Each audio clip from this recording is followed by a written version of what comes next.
What's going on, guys? Welcome back to another video. In this video, I'm setting up a real skateboard, an 825. This is actually an early Easy Rider prototype. So what that means is that when Ben was testing the Easy Rider shapes, I guess they made one with a 14.25 inch wheelbase when the original ones that were released on the market, at least for the 825, it came with a 14-inch wheelbase, which is what Ben had requested based on what he was riding at that time.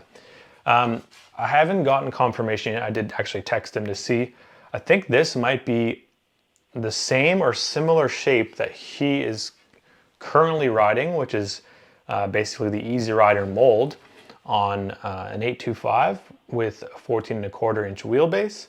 But I think that the one that he's riding isn't as flat. This one is pretty flat. As we can see here, I got pretty flat concave. That is the nose, and that is the tail there. But yeah, let's set this thing up and talk about it. Right now I'm got Jess up here. This is my go-to grip tape. I know a lot of you like Mob, just not a huge fan of Mob. I find it a little too grippy, destroys shoes faster, and destroys my thumb super fast, especially if I've been skating like a few days in a row.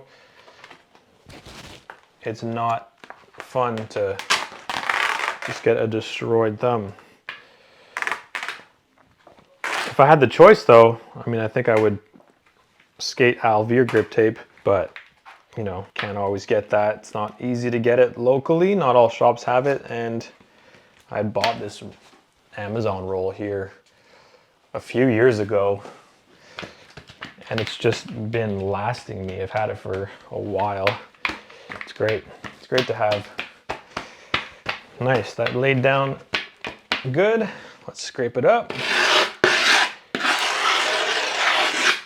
Normally I like to do this outside. Inside can create a mess, but that's okay. My office is kind of in shambles at the moment. If you guys are wondering what's with all the boxes and stuff around me, those are all car parts for my 20-year-old Volkswagen that I just love spending money on. No, in all seriousness, it's been an amazing car. I love Volkswagens. I've driven them for many years, and this just so happens to be not maintenance but actually modification. So I have, if you guys are interested, a rear sway bar and some coilovers, which I'm going to be installing tomorrow, so that's exciting.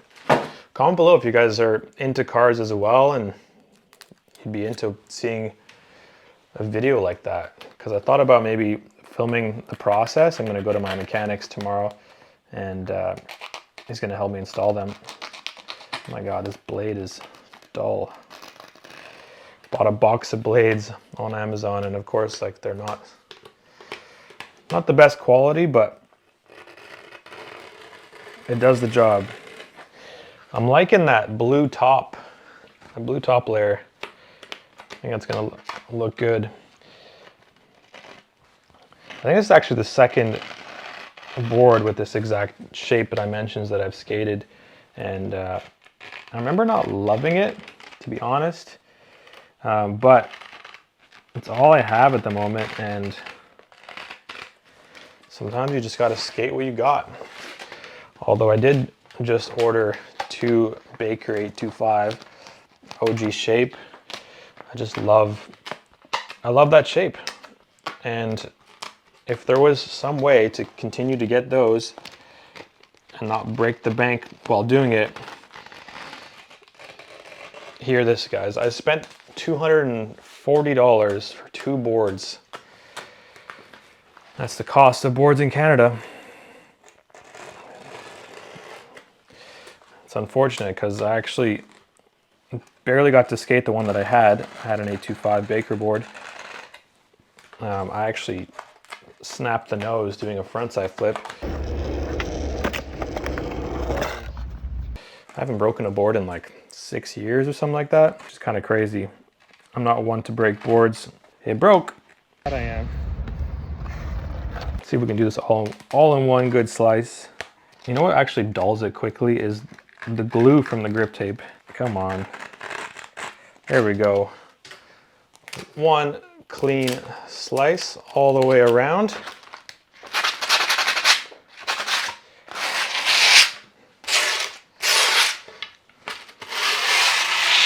Nice clean grip job here.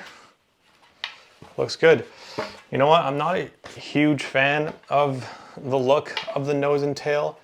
It's not like my favorite preferred shape where it's kind of like squared off on the edges. I like more of like a rounded shape like the Baker board. I guess a little more similar to this. This is what I was on before, right here. This is that real twin tail iShod board that didn't actually feel like a proper twin tail. You know what I actually want to do for this, which I never do, is I actually want to do a sticker job. So I've been collecting all of these stickers. Alvear, Real, I think those could be good to go on. Thrift to Fakie, the local skate shop, that could be good to go on. Yeti, no, maybe I'll save that one. Polar, Crooked, those don't really apply. Alzheimer's doesn't really apply. Menu, I'll probably put that on. That's the old shop that I used to go to sometimes. Spitfire, yes, that can go on. What else do we have here? Hawk Performance, those are brake pads. The Boardroom, I mean, that used to be the actual local skate shop that I used to go to back when I was living in Kitsilano. The rest, I don't think apply. I feel like it needs to be relevant to what the setup is. I'm not gonna Slips Wax. That's a throwback. If you guys are OG channel viewers, you'll recognize that one. Rollin', that's actually a skate shop in Montreal. Yeah, let's represent some skate shops on here. Why not? Let's use up some stickers. I wish I had like maybe a bigger sticker to put on. Rollin' right there. Kind of like that placement. It's kind of fun. I haven't put stickers on a board in such a long time. I kind of, you know, when you receive a sticker, I used to put them on water bottles and just like literally stick them on everything. But now I kind of just throw them in a box and save them for a rainy day. Today is that rainy day. What do we think here? Kind of like that placement.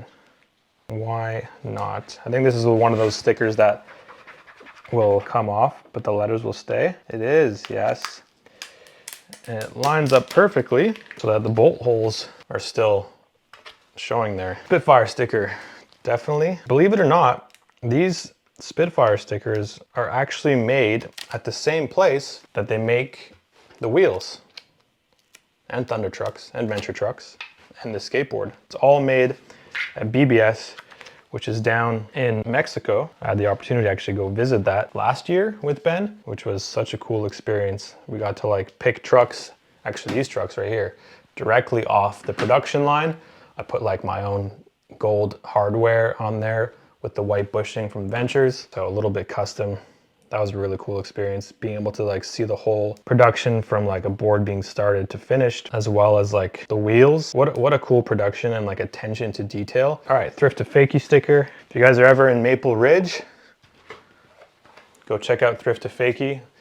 It is a thrift store that's also a skate shop owned by some homies, super good guys. Honestly, now that I look at it, I'm like, kind of lame. I don't know, I just don't love stickers on my board anymore. Maybe like, it'd be cool if there was like one big one, like a big Spitfire on like the tail or something. I don't do many tail slides. Then I think it would look cool, but it is what it is. Sometimes you just want to switch it up and throw some stickers on a board. Comment below, guys. Do you guys put stickers on your skateboard? Or do you rock it without? The most fun about setting up a board is actually not setting up the board, but skating it. That's the nose.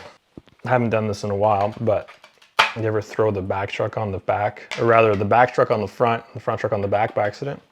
Not fun, especially when you're just excited to get on the board. Back truck, yes sir. But yeah, comment below, guys. Have you skated the Easy Rider board? What do you guys think about it? Otherwise, yeah, just comment what your setup is and what you like about it. If you haven't ridden the Easy Rider, I'm always curious. I'm always in the comments trying to trying to read as many as possible. Sometimes if there's too many comments, honestly, it can be a little overwhelming and I can't always get to all of them. But even if I don't respond, I typically will read most of them. So I appreciate it, guys. It's actually kind of like starting to look cool. I kind of like that flashy orange look. It's a good look. We'll go out and film some clips after this. Honestly, with all these stickers and that orange, it kind of looks like a race car livery.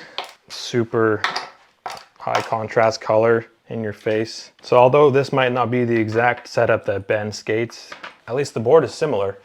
He's actually on indies right now. And if you guys have been following this channel long enough, you'll know that I actually used to skate indie trucks.